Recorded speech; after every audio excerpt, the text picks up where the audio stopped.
De quoi je me mêle sur rmc.fr et 01net TV. François Sorel. Et en ce 20 mai 2016, il vous manquait. Eh bien, il est de retour. Ça a été compliqué de le convaincre de revenir parce qu'il a un agenda hyper chargé. C'est presque la star des nouvelles techno de quoi je me mêle. C'est Pascal Petitpas qui est là. Bonjour Pascal. Bonjour François. Ravi de vous retrouver Pascal. C'est partagé. Avec, une petite série de coups de cœur de Pascal Petitpas dans la high-tech. On va parler de pommeau de douche. Eh oui, parce qu'on se douche. Eh oui, ça arrive. Pour la plupart assez souvent, on l'espère en tout cas. Et vous verrez qu'il y a un pommeau de douche connecté qui vient de sortir. On va parler aussi de plein d'autres choses, comme par exemple aussi d'un petit interrupteur. Mais on va débuter par Snapago. Oui, nom bizarre. Nom bizarre. Alors, mais qu'est-ce que c'est que Snapago, Pascal ? Qu'est-ce que c'est que Snapago ? Alors aujourd'hui, il y a beaucoup de personnes qui possèdent, on va dire, des caméras de sport, même si on peut tous avouer que c'est la marque GoPro qui est la plus présente sur le marché. Oui, c'est vrai. Mais aujourd'hui, il existe aussi d'autres caméras de sport. Alors ces produits sont utilisés généralement par des sportifs, des gens qui vont faire des séquences un petit peu particulières. Voilà, et puis esthétisantes aussi. Parce que voilà, c'est très, exactement. voilà. Mais sauf qu'avec ce type de caméra, on peut aussi faire d'autres films. D'ailleurs, le succès de ces caméras de sport prouve qu'on l'utilise également pour toute autre chose, pour filmer des scènes familiales. C'est pas toujours facile à prendre en main, mais surtout, il y a aujourd'hui des accessoires qui vont nous permettre de totalement transformer ce produit. C'est-à-dire qu'on a tous vu un jour un film fait par un professionnel où on a une impression de fluidité, où on a une impression de stabilité assez incroyable. Généralement, c'est fait parce qu'on est avec un système professionnel qu'on appelle le Steadicam, avec un harnachement assez incroyable au niveau du preneur de vue. Et là, on va réussir à faire la même chose au niveau du grand public sur un objet qui ressemble tout simplement à une poignée traditionnelle, une poignée de sport. Alors, si vous êtes avec nous en audio, on va vous décrire ce qui se passe. Si vous êtes avec nous en vidéo, c'est pas la peine puisque vous allez voir, bien sûr. Donc, parce que là, on est en train de faire un test pour tout vous dire, pour tous ceux qui sont en audio avec nous. Pascal, vous avez apporté donc le Snapago. Exactement. On l'a connecté à une Hero 3. On l'a connecté à notre système et Florian nous envoie les images. Et donc, vous comprenez, en fait, l'intérêt de ce genre de produit, c'est qu'on a une image d'une stabilité incroyable. Et encore ici, le câble vient un petit peu perturber parce que le fait qu'on soit branché avec le câble perturbe un petit peu le bon positionnement de la caméra. Mais néanmoins, surtout, ce qui est impressionnant, ça va être effectivement la stabilité. C'est totalement différent de l'effet d'un stabilisateur d'image traditionnel. On peut faire des plans qui sont habituellement quasi impossibles. On peut également donc orienter vertical, horizontal la caméra. C'est troublant. On descend un escalier, on a l'impression d'être sur un rail. C'est véritablement étonnant ce produit. Ce sont 3 moteurs qui vont corriger sur les différents axes. Donc on a 3 moteurs qu'on appelle brushless, c'est-à-dire sans qui vont générer aucune vibration, qui vont permettre ce déplacement extrêmement fluide en temps réel. Il y a bien sûr des gyroscopes à l'intérieur. Alors bien sûr, ça existe depuis un certain temps, souvent disponible uniquement en Asie. Et bien là, ces produits deviennent maintenant disponibles également en Europe. Alors, il y a beaucoup de technologies. Il faut savoir qu'il y a 4 heures d'autonomie, puisqu'il y a une batterie qui est intégrée dans ce pied. Il y a 4 heures d'autonomie. Et si on a la chance d'avoir une GoPro Hero 4, eh bien l'intérêt, c'est qu'on va pouvoir directement piloter l'enregistrement et la pause de la Hero 4 avec les boutons de la télécommande. Voilà, sur le manche. Ouais. Donc ça rend l'utilisation encore beaucoup plus agréable. Il y a même une petite torche en façade qui va permettre de déboucher éventuellement les ombres. Si on est également dans un environnement un peu plus restreint, on va pouvoir orienter, c'est-à-dire sur la gauche et la droite également cette caméra. En tout cas, ce qui est assez incroyable, c'est de vivre l'expérience, c'est de filmer avec ça, c'est de se mettre dans des situations où la vibration est très désagréable et on va voir effectivement que ça corrige absolument tout comme un professionnel. Alors évidemment, ça ne fonctionne qu'avec les GoPro, on peut pas. Alors l'automatisme, c'est-à-dire que le pilotage ne fonctionne qu'avec une GoPro. Mais je peux mettre un smartphone là-dessus, par exemple ? Alors non, on pourra mettre tout type de caméra de sport, quelle que soit sa marque, mais on est vraiment ici dédié à la caméra de sport. Parce qu'aujourd'hui, il existe aussi ce genre d'appareil dédié au smartphone. On en a parlé pas plus tard qu'hier d'ailleurs dans 01 Live avec Pépé P. Garcia. Absolument. Là, on a vraiment voulu profiter de la qualité et également du grand angle que procurent ces caméras de sport et de la popularité qu'il y a aujourd'hui sur ce type de produit. C'est vendu 299 €, donc c'est vraiment raisonnable. On se dit peut-être que par rapport au prix de la caméra, c'est quand même assez élevé, mais il faut surtout filmer avec pour se rendre compte de la très grande différence de résultat. Et puis ça coûte cher parce qu'il y a énormément de technologie là-dedans. Ça a l'air tout bête, mais il y a des capteurs partout, des gyroscopes, des accéléromètres, etc. Il y a des moteurs qui sont là pour stabiliser tout ça. Enfin, c'est une pour que usine ça à gaz. réagisse comme ça en temps réel, effectivement, ça demande énormément de technologie. Alors, ce qui est important, une nouvelle fois, c'est l'autonomie. Plus de 4 heures d'autonomie et donc le pilotage de la GoPro. C'est ce qui fait l'originalité de ce produit par rapport à d'autres marques que vous avez peut-être déjà vues apparaître sur ce marché. On va parler maintenant d'un produit que Victor a évoqué la semaine dernière. Mais vous vouliez revenir parce que c'est l'un de vos coups de cœur aussi de ce mois de mai, Pascal, c'est l'AWOX Smart Pebble. Effectivement, c'est difficile, voire impossible de passer à côté de ce produit tellement c'est un chaînon manquant par rapport au pilotage d'ampoules LED, puisque aujourd'hui on sait effectivement qu'on a la possibilité d'allumer, de faire varier la couleur, de faire varier l'intensité d'une ampoule LED connectée, généralement en Bluetooth. On parle ici d'ailleurs d'une marque qui est très célèbre dans ce domaine qui s'appelle AWOX, une société française, soyons-en fiers. Qui est dans le sud de la France d'ailleurs. Exactement. Et donc ces ampoules, pour arriver à les commander avec donc la couleur, l'intensité, il faut démarrer son smartphone, il faut aller sur l'application et piloter l'ensemble, ce qui devient assez peu utilisable. Le temps qu'on fasse tout ça, on n'a plus envie d'être à la lumière. En fait. Et donc, AWOX a sorti ici ce petit interrupteur qui se présente comme un interrupteur classique, même s'il est déjà beaucoup plus joli, parce qu'il y a beaucoup de design. Oui. Lorsqu'on va simplement appuyer sur cet interrupteur, eh bien, on va éteindre ou allumer les ampoules. On va faire deux pressions, on va passer d'une ampoule blanche à une ampoule colorée. Oui. On va pouvoir simplement, en tournant le bouton, faire varier l'intensité de cette ampoule. Mais chose assez géniale, c'est qu'on va pouvoir extraire le bouton, le poser sur une table, par exemple, quand on se déplace sur la table du salon. Et là, tout simplement, on va faire les mêmes gestes, c'est-à-dire qu'on va tourner ce petit bouton sur la table et on va faire varier l'intensité. Si on veut faire varier la couleur... c'est un interrupteur qu'on peut balader, quoi. Voilà, il est intelligent, il y a beaucoup de technologie à l'intérieur. Il y a un accéléromètre, il y a un gyroscope, ce qui veut dire que même lorsqu'on va le tenir en main et qu'on va appuyer, le simple fait de se diriger, par exemple, à gauche ou à droite, va faire varier les couleurs. En haut et en bas, va faire varier l'intensité. C'est étonnant, ça. Et si on se dit, allez, pour un moment un peu plus intime, on a besoin d'un éclairage un peu limité, on le retourne sur la table et automatiquement, on passe en mode nuit. Ce qui veut dire qu'il ne reste à peu près que 20% de l'intensité lumineuse. Genre, on passe en mode Barry White. C'est un peu ça. Donc là, ça ne déclenche pas la musique en synchro. Le truc et hop là, c'est parti. On pourrait même imaginer d'ailleurs, puisque AWOX a racheté Cabas, que demain, la gestion de cette lumière avec cet interrupteur puisse aussi directement interagir sur la musique et pourquoi pas lancer le Barry White au moment où on inverse le Smart Pebble. Attendez, merci AWOX et merci Barry White aussi. Alors ce qui est intéressant, c'est que le produit est élégant, c'est vraiment sympa, ça se fixe n'importe où, soit à la place d'un interrupteur existant, soit n'importe où dans la pièce, c'est magnétique également. C'est que ça coûte 49 €. Avec aussi une nouvelle fois. Alors après, il faut acheter l'ampoule. Il faut acheter l'ampoule, mais les ampoules ont considérablement baissé. Il faut une ampoule AWOX. Il faut une ampoule AWOX. Absolument. Là, on est parce qu'il faut que les deux puissent discuter, etc. Exactement. Alors aujourd'hui, il y a deux grands acteurs dans les ampoules. Il y a Philips Hue avec des ampoules connectées Wi-Fi Zigbee, et on a les ampoules AWOX connectées en Bluetooth. C'est vraiment les deux principaux acteurs sur le marché. Et une ampoule AWOX coûte combien? Alors tout dépend si elle est uniquement en blanche avec juste une possibilité de changer la température de couleur ou si c'est une ampoule colorée. On est aujourd'hui entre 25 et 39 €. C'est devenu beaucoup plus raisonnable que ça ne l'était. Ce qu'il y a d'intéressant, c'est qu'on peut se créer des ambiances lumineuses n'importe où dans la maison sans avoir de fil qui arrive à l'interrupteur. C'est ça aussi le top. On est totalement sans fil. L'installation est simplissime. Et puis si on veut aller plus loin, il y a une application qui va permettre de gérer des groupes, de faire effectivement tout un tas de scénarios. C'est simple, mais c'est malin et ça vaut le coup. C'est élégant et c'est bourré de technologie, une nouvelle fois. Bon, on va rester dans la maison, on va se diriger vers la douche. Ça fait un moment qu'on n'a pas parlé de douche dans De quoi je mêle, je vous l'accorde. Mais là, on a un pommeau de douche qui n'est pas tout à fait comme les autres, car il est connecté.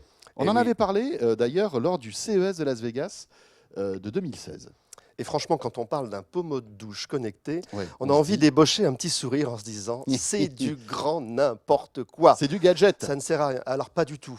C'est vraiment ce que j'ai pensé la première fois où j'ai découvert cette appellation de pommeau de douche connecté, mais ça va bien au-delà. C'est un produit juste ultra intelligent. Alors ça consiste en quoi? Le pommeau de douche est en fait assez classique. Alors déjà pour la mise en place, ça va être assez simple. On va enlever son pommeau de douche traditionnel et au bout de 30 secondes, on aura réussi à fixer celui-ci. C'est-à-dire que même le moins manuel de nos auditeurs sera capable de mettre en place ce pommeau de douche. Oui. Après, on va se dire, oh là là, il va falloir une configuration, il va falloir mettre une pile. Enfin, qu'est-ce que ça va faire ce pommeau de douche? Eh bien, ce pommeau de douche, il est là pour vous indiquer avec une information lumineuse la consommation d'eau lors de votre douche. Alors, il faut s'imaginer, là, nous n'avons pas d'eau, bien entendu, sur ce plateau. On aurait bien voulu, mais bon, c'est un peu compliqué. Lorsqu'on a la douche, cette LED qui est placée au centre va illuminer le jet d'eau de la douche. Ouais. Et donc, tant que c'est en vert, ça veut dire qu'on n'aura pas dépassé 10 litres d'eau.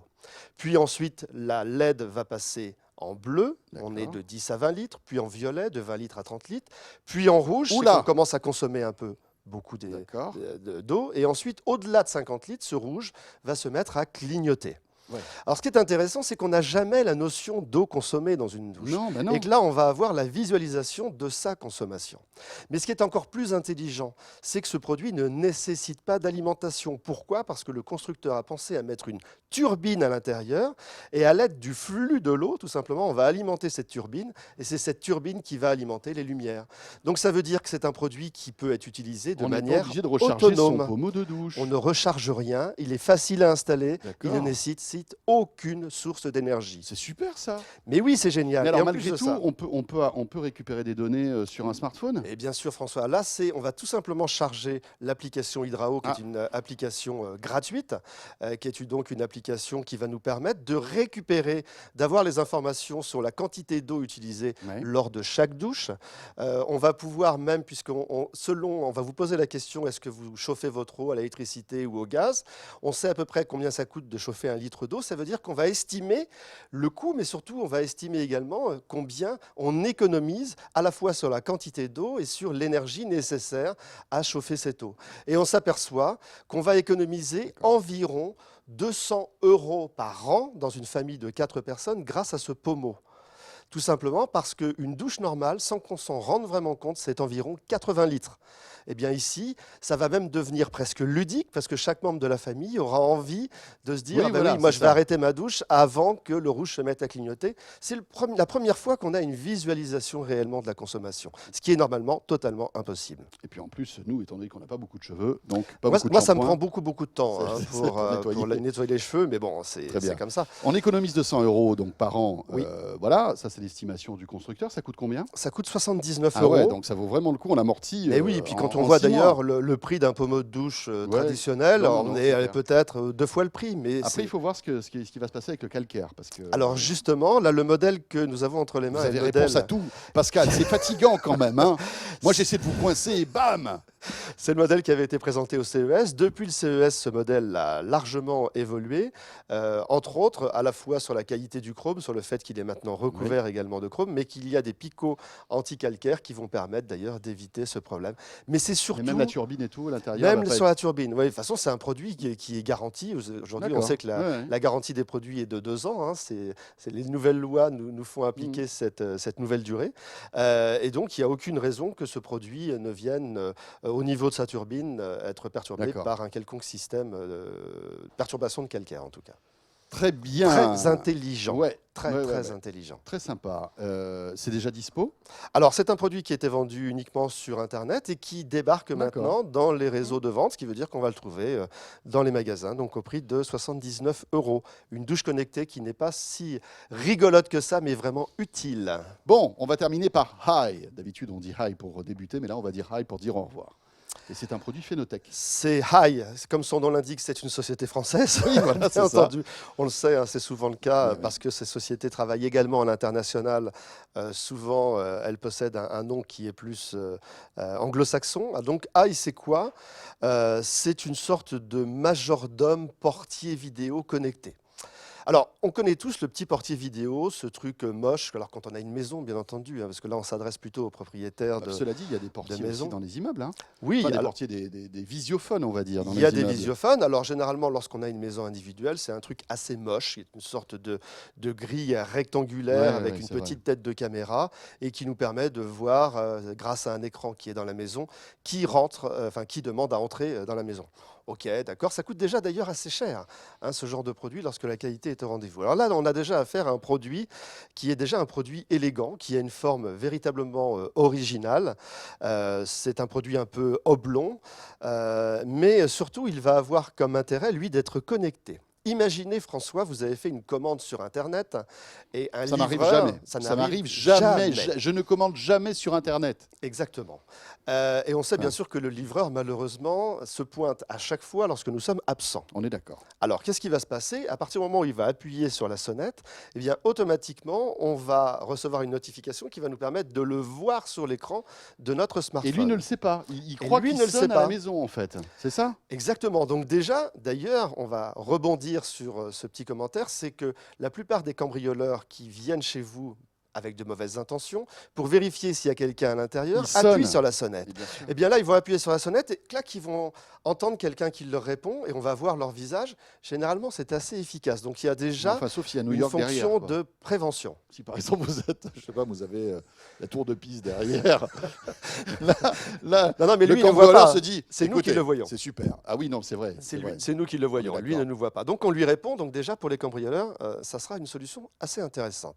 Mais revenons à notre livreur, on va lui dire, écoutez, je vais vous ouvrir le portail. Donc, simplement parce qu'à l'intérieur, il y a ce qu'on appelle des contacts secs qui permettent de se brancher sur un portail électrique. On lui ouvre le portail. On ouvre éventuellement le sous-sol. La porte du sous-sol, elle est également motorisée en disant vous déposez le colis dans le sous-sol. Et il repart ensuite. Donc ça, c'est un côté extrêmement pratique, par exemple, pour pouvoir se faire livrer en son absence. La personne n'est peut-être même pas censée savoir qu'on est absent, même si dans le cas d'une livraison, on peut lui préciser. Mais ça va avoir également d'autres intérêts. Lorsque un membre de la famille va rentrer dans la maison, on va pouvoir simplement, par exemple, en s'approchant du phénothèque, en s'approchant du high de cet interphone, appuyer, si on a un iPhone, sur la reconnaissance tactile, enfin gestuelle, pardon, je cherche mes mots, d'empreinte digitale, pardon, et ça va automatiquement reconnaître en beacon le téléphone et donc ouvrir la porte éventuellement. Mais surtout, François, si vous devez vous rendre à la maison, je ne vous ai pas laissé de clé, eh bien, vous n'avez pas l'application, vous n'avez pas de clé de chez moi. Je vais directement, moi, par l'application, vous envoyer un petit QR code que vous allez recevoir par un MMS directement. Il suffira de présenter ce QR code devant la caméra du phénothèque et comme par magie, la porte va s'ouvrir sans même que vous n'ayez à avoir l'application. Donc c'est vraiment une solution extrêmement pratique qui possède également un détecteur de mouvement, donc qui va nous permettre par une notification d'être informé lorsqu'une personne, même sans avoir sonné, se présente devant son domicile. Et c'est vraiment quelque chose qui est pratique. Ils ont ouvert les API.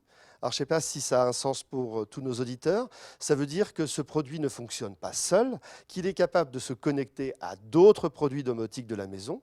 On peut, par exemple, si le volet était fermé, dès qu'on arrive, qu'on a été reconnu par ce produit, faire en sorte que les lumières s'allument, que les volets se relèvent. Et puis, si on a une gâche électrique à sa porte, d'ouvrir la porte automatiquement de sa maison. D'accord. Donc, c'est vraiment pensé comme un produit... C'est vraiment le portier vidéo de nouvelle génération. Voilà, c'est un majordome. C'est comme si on avait quelqu'un à la maison qui nous ouvrait la porte. Avec un look un peu sympa en plus. Avec un look assez sympa. Il y a une alarme intégrée. Si on voit quelqu'un éventuellement qui a une mauvaise intention, on va pouvoir appuyer sur un bouton du smartphone et déclencher sur le phénothèque lui-même une alarme intégrée. Pas mal du tout.